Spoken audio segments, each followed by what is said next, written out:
এখানে প্রদক্ষিণ করা হবে। হরিবল। সকলের বাড়িতে বৃন্দা দেবী তুলসী দেবী আছেন, চিনুন না নিগো?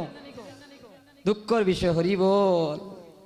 এই বৃন্দা দেবীর স্বামী যার নাম ছিল বাবা শঙ্কচূড় দত্ত। যুবক বন্ধুরা, ওই বৃন্দা দেবীর স্বামীর নাম কি ছিল? শঙ্কচূড় দত্ত। এই শঙ্কচূড় দত্ত মহাদেবা নারায়ণ মিলে বাবা হত্যা করেছিলেন। এই শঙ্কচূড় দত্তের শরীরের হাড় থেকে ওই শঙ্কের উৎপত্তি হয়েছে। কেননা নারায়ণ প্রতিশ্রুতি আশীর্বাদ দিয়েছিলেন বৃন্দা দেবীকে যে তিনি সতী, কোনোদিন ওনার সতীভ্রষ্ট হবে না। কিন্তু নারায়ণ তো সতীত্ব হরণ করে ওই শঙ্কচূড়কে হত্যা করলেন। কিন্তু বললেন, অবৃন্দা দেবী তোমার স্বামী মরবে নাকি? তোমার স্বামীর যে হাড় আছে ওই হাড় দিয়ে প্রতিটা নারী প্রতিরূপে তোমার স্বামীকে পূজা করবে। তাই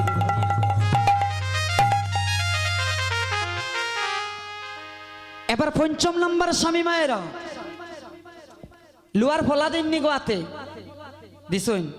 এখন ডিজিটাল বাংলাদেশ, এখন আর বইনতে দিন না, এখন ফুটাও দিন না। ও ফুটা কিতা করবো বাবা? ফুটাও নাই তো। হরিবল। এখন ডিজিটাল বাংলাদেশ তো গুমটা তো শেষ গেছে গীতা বহুত আগে। আমার কথা মাইন্ড করবা না যুবক বোনের আগো, যার গেছে তার কাছে। এখন তো ডিজিটাল বাংলাদেশ, আপনি গুমটা দিছেন মা। এখন আমার বোনেরা যারা আছে লজ্জা পাইও না গো। স্বামীর ঘরে গিয়া গুমটা অনেকজনে দেয় না, ফুটা দেয় না, চুল দেও কাটবো বাইদি। হরিবল। তা পরমায়ু কমে বাবা। এগুলো স্বামীর পরমায়ু কয় হয়।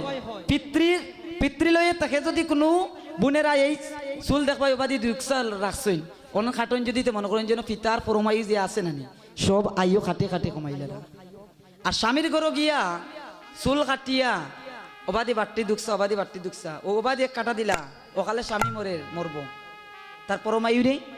একজন স্ত্রী পারে একজন স্বামীর আয়ু বৃদ্ধি করতে মা, এটা শাস্ত্রীয় প্রমাণ, এটা আমার মুখের কথা নয় গো। একজন স্ত্রী পারে যদি সতী স্ত্রী থাকে তাহলে একজন স্বামীর পরমায়ু বাঁচাতে পারে।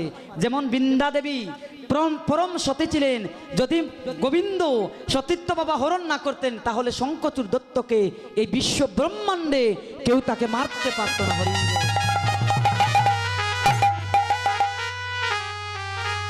কারো শক্তি নাই। কিন্তু অবশেষে ছলনা করে নারায়ণ কি করলেন? শঙ্কচূড় দত্ত রূপ ধারণ করলেন আর বৃন্দা দেবীর সতীত্ব হরণ করলেন বাবা। আর এই সুযোগে কেন বর দিয়েছিলেন নারায়ণ যে তোমার সতীত্ব হরণ হলে তোমার যতদিন সতীত্ব থাকবে ততদিন তোমার স্বামী শঙ্কচূড় দত্ত থাকবে। কেউ বিশ্ব ব্রহ্মাণ্ডে আমি পর্যন্ত তাকে পরাস্ত করতে পারবো না। কিন্তু এখন তো শঙ্কচূড় দত্ত এমন ভাবে বেরছিলে বাবা, সারা পৃথিবী প্রলয় করছে কিন্তু শঙ্কচূড় দত্তকে মারতে পারছে না। ছলনা করে নারায়ণ সতীত্ব হরণ করলেন। তো তাহলে দেখেন মা সতীত্বর কি পাওয়ার গো। এবার এই যে লুয়াসুর, এই যে লুয়ার পলা মায়েরা দেয়, ওটা হচ্ছে একটা স্বামী। লুয়াসুরের শরীর থেকে লুয়ার সৃষ্টি। তো প্রথম কি বললাম মায়েরা? প্রথম স্বামীটা কে গো?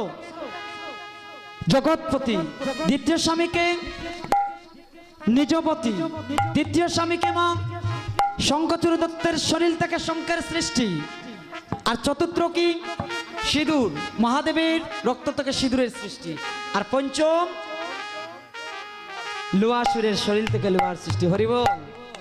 এবার মায়েরা গো, একটু আগে যে আমি বলেছিলাম আস্তে আস্তে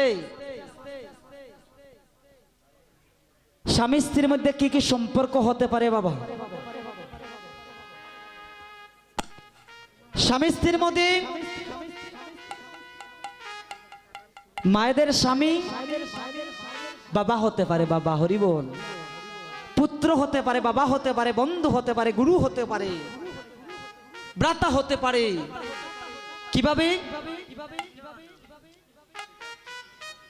অন্নদানে অগপিতা সম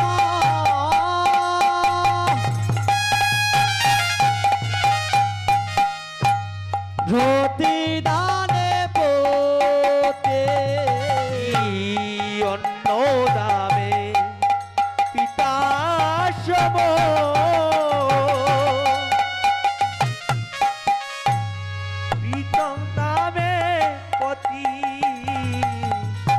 দানে পিণ্ড দানে অগপুত্র সম অগতির গতি পিণ্ড দামে পুত্র সম অগতির গতি। এবার কি বললেন? অন্ন দামে পিতা সম, রতি দানে পতি, আর পিণ্ড দানে পুত্র সম অগতির গতি। কখন হবে পিতা বাবা? শাস্ত্রে বলল যে অন্ন বস্ত্র দান করে সে পিতার সমতুল্য হয়ে যায়। তো যুবক বোনেরা, প্রথম আপনাদের যখন বিয়ের আগে বরণ পোষণ কে দেয়? বাবা দেন না? আর যখন আপনাদের বিয়ে হয়ে যায় তখন বাবারা দিতে হয়, মানে স্বামী দিতে হয়। তো শাস্ত্রে বলল যে অন্ন এবং বস্ত্র দান করে সে পিতার সমতুল্য হয়ে যায়। এটা আমার কথা নয় বাবা, শাস্ত্রের কথা। এবার পিণ্ডদান, পিণ্ডদান কোথা থেকে আসলো? এমনও তো আছে বাবা, স্বামী স্ত্রীর মধ্যে কোনো সন্তান নেই। এখন যদি বাবা মা মারা গেলেন, বাবা রয়ে গেলেন, এখন ওনার শ্রাদ্ধ কাজ কে করবে? পিণ্ডদান কে করবেন? স্বামী করতে পারবেন। তখন এখানে যদি পুত্র থাকতো তাহলে মায়ের পিণ্ড দান করতো, কিন্তু স্বামী বেঁচে আছে, স্বামী পারবে স্ত্রীর পিণ্ড দান করতে। এবার পিণ্ড দানে সে পুত্র সমতুল্য হয়ে গেল। আর উপদেশে, এখন তো উপদেশ নাই গো, এখন কোনো মায়েরা স্বামীর কথা শুনেননি গো। স্বামী যদি বলেন এদিকে যাইও না, ওই জিনিস খাইও না, ওই জিনিস পড়িও না, কে কার কথা শুনে? গুরু সমতুল্য। স্বামী যা উপদেশ করবে তা মায়েরা মানতে হবে। উপদেশে গুরুতুল্য। বিপদ পড়লে স্ত্রী স্বামী অগ্রসর হতে হবে, বন্ধুর মতো আচরণ করতে হবে। বিপদে প্রাতা, যেভাবে ভাই বিপদ পড়লে বাবা ভাই আসে রক্ষা করার জন্য, সেইভাবে চলতে হবে। তো শাস্ত্রে বলছে অন্নদানে হয় পিতা, আর পিণ্ডদানে হয় পুত্র, আর উপদেশ করলে হয় গুরু, আর বিপদে পড়লে হয় ভ্রাতা। এখন বুঝতে পেরেছেন মা? এগুলো তো আমার কথা নয় গো। তো গৌরহরি কি করলেন?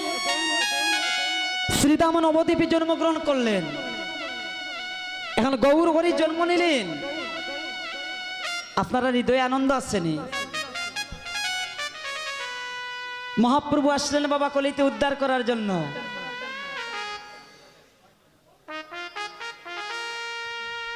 অজীবের বয়ে নাই, বয়ে নাই, আধার গেল পূর্ণ ব্রহ্ম নারায়ণ নদিয়া এলো। জীবের বয়ে নাই, বয়ে নাই, আধার গেল পূর্ণ ব্রহ্ম নারায়ণ নদিয়া এলো। জীবের বয়ে নাই, বয়ে নাই, আধার গেল পূর্ণ ব্রহ্ম নারায়ণ নদিয়া এলো। জীবের বয়ে নাই, বয়ে নাই, আধার গেল পূর্ণ ব্রহ্ম নারায়ণ নদিয়া এলো। আমার গৌর নিতাই রাগ মনে নইদা বৃন্দাবন হলো। গৌর নিতাই রাগ মনে নইদা বৃন্দাবন হলো। গৌর নিতাই রাগ মনে নইদা বৃন্দাবন হলো। গৌর নিতাই রাগ মনে নইদা বৃন্দাবন হলো। ভয় নাহি, ভয় নাই, আধার গেল পূর্ণ ব্রহ্ম নারায়ণ নদিয়া এলো। জীবের বয়ে হরি বল, নাই, হরি বল। আধার গেল পূর্ণ ব্রহ্ম নারায়ণ নদিয়া এলো। আমার মনে হয় সকলের ভিতরে বয়ে রইছে বাবা, রইছে নি? না, বয়ে রইছে। হরি বল। যদি বয়ে থাকতো, কেউ তো করতালি করে না, বয়ে রইছে। তো হৃদয়ে আসতে হবে গোবিন্দ। মহাপ্রভু জন্মগ্রহণ করলেন, জীবের বয়ে নাই, কেন নাই?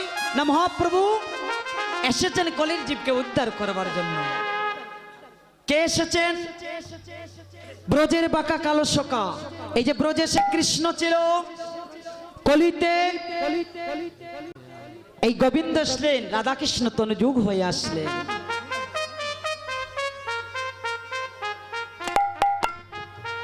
মহাজন বলছে যদি গৌর না হইতো কেমনে ধরিতাম দে। ও যদি গৌর না হইতো কেমনে হইতো কেমনে ধরিতাম দে। গৌর না হইতো কেমনে হইতো কেমনে ধরিতাম দেশ। আজ কি বললেন মহাজন? এমন ভাবে পদ রচনা করলেন বাসুঘোষ। এই বাসুঘোষের জন্ম হচ্ছে ও বাবা, এটা মহাজন পদ বাসুঘোষ, যিনি যার বাড়িটা হচ্ছে মৌলভীবাজারে জেলা রাজনগর থানায় মহলাল গ্রামে বাসুঘোষ। তিনি বললেন কি যদি গৌর না হইতো কেমনে ধরিতাম দে। ওরে শ্রী রাধার মহিমা প্রেমর সসীমা। শ্রী রাধার মহিমা প্রেমর সসীমা। ওরে শ্রী রাধার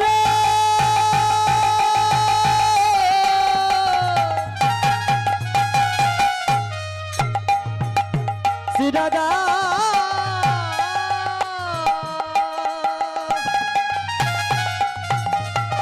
রাধার মহিমা প্রেমর সসীমা। রাধার মহিমা প্রেমর সসীমা। জগতে জানা তোকে গো, জগতে জানা তোকে। ওরে জগতে জানা তো কে রে, জগতে জানা তো কে। লিখে জানা তোকে জানা তো কে জানা তো কে জানা তো কে জানা তো কে জানা তো কে জানা তো কে জানা তো। খানায় যদি গৌরনা হতো রাধার মহিমা কে জানা তো। কানাই যদি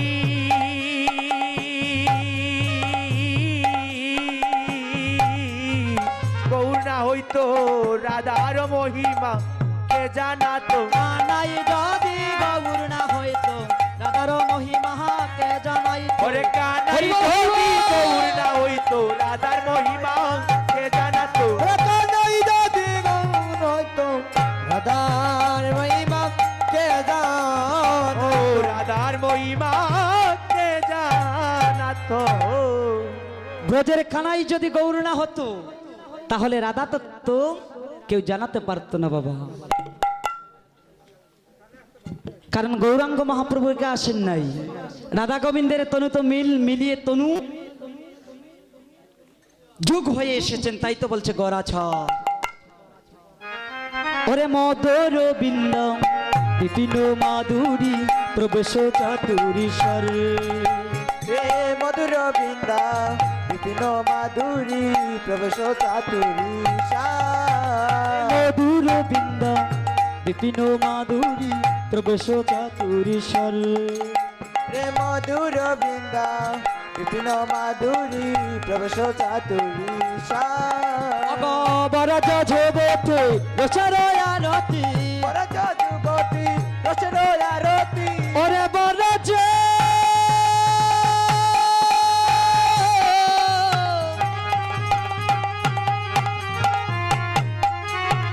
বরজ যুবতী রসের আরতি। বরজ যুবতী রসের আরতি। শকতি হইত কার গো, শকতি হইত কার। ওরে সগতি হইত কার রে, সগতি হইত কার। কি বললেন বাবা? বড় যে যুবতী রসের আরতি শকতি হইত কার। হরি বল। যদি গৌর হরি এই প্রেমদন না জানতেন, যদি আমার সচির নন্দন গৌর হরি কৃপা করে কলিতে না আসতেন, যদি আমার গৌর হরে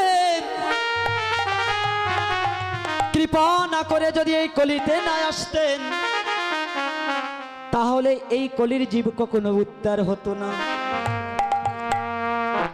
তাই তো বলছে মধুর বৃন্দা বিপুল মাধুরী প্রবেশ চাতুরী সার।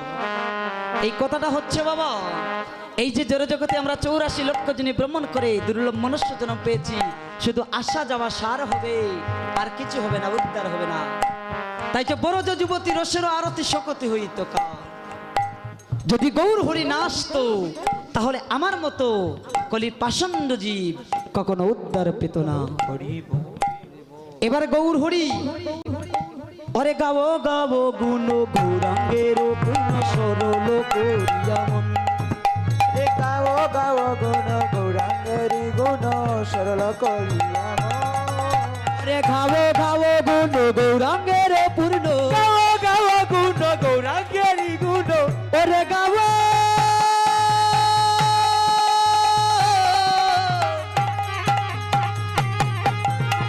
গাবো গাবো গুণ গৌরাঙ্গের পূর্ণ। গাও গাও গুণ গৌরাঙ্গের গুণ সরল করিয়া মন গো, সরল করিয়া মন। ওরে সরল করিয়া মন গো, সরল করিয়া মন। গাও গাও গুণ গৌরাঙ্গের পূর্ণ সরল করিয়া মন। বলি এ মোহন দয়ালো এতে নবুবন, এমন দয়ালো এদিন ভুবন, এমন দয়ালো এতে নবুবন। এমন দয়ালো এদিন ভুবন। দেখি না এর জনা গো, দেখি না এক জনা। ওরে দেখি না একো জনা গো, দেখি না একো জনা। কেন বলছে এমন দয়ালো এ তিন ভুবন, আর একজন দেখি না কেন?